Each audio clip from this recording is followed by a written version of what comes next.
అందరికీ హాయ్ అండి. Harihara Veeramallu premiere show చూడడం జరిగింది. చాలా చాలా బాగుందండి. పవన్ కళ్యాణ్ గారి ఇంట్రడక్షన్ సీన్కే మీరు తెచ్చుకున్న పేపర్లన్నీ అయిపోతాయి. సినిమాలో ఇంకా హై ఇచ్చే సీన్లు చాలా చాలా ఉన్నాయన్నమాట.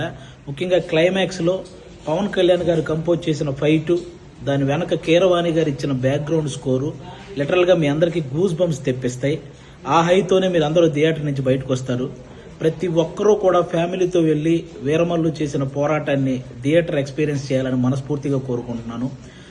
ముఖ్యంగా నేను ఈ సినిమా షూటింగ్ అప్పుడు చాలాసార్లు సెట్కి వెళ్ళాను.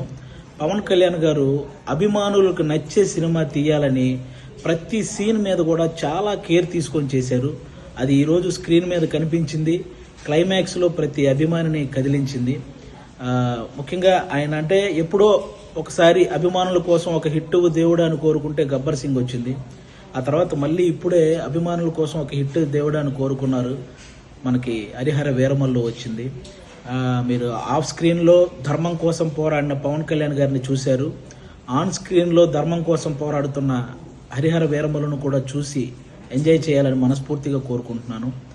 మీరు గమనించే ఉంటారు, ఆయన సినిమా జీవితంలో ఎప్పుడు ఇవ్వనన్ని ప్రెస్ మీట్లు, ఎప్పుడు చేయనన్ని ఇంటర్వ్యూలు, అలాగే 2 ప్రీ రిలీజ్ ఈవెంట్లు, ఇవన్నీ ఓన్లీ సినిమా కోసం నిలబడ్డమే కాదు, ఏఎం రత్నం గారు అనే ఒక మంచి ప్రొడ్యూసర్ కోసం నిలబడ్డమండి. నిజంగా ఆయన భారతదేశం గర్వించదగ్గ సినిమాలు ఎన్నో తీశాడు. తెలుగు, హిందీ, తమిళ్ పెద్ద పెద్ద హీరోలతో పెద్ద పెద్ద హిట్లు ఇచ్చారు.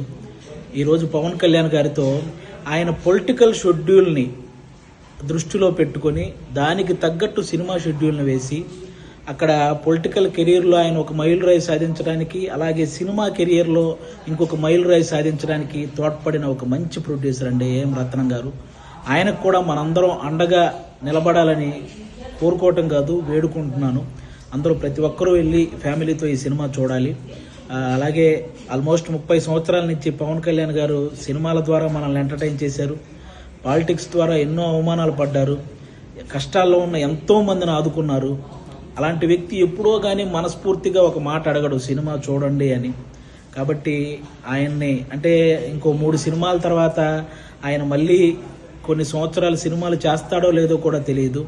అలాంటి వ్యక్తికి మనం ఈ 3 సినిమాలు ఆయన గుర్తుంచుకునే విధంగా, ఆయన గుర్తుపెట్టుకునే విధంగా విజయాన్ని అందించాలని మనం మనస్ఫూర్తిగా కోరుకుంటున్నాను.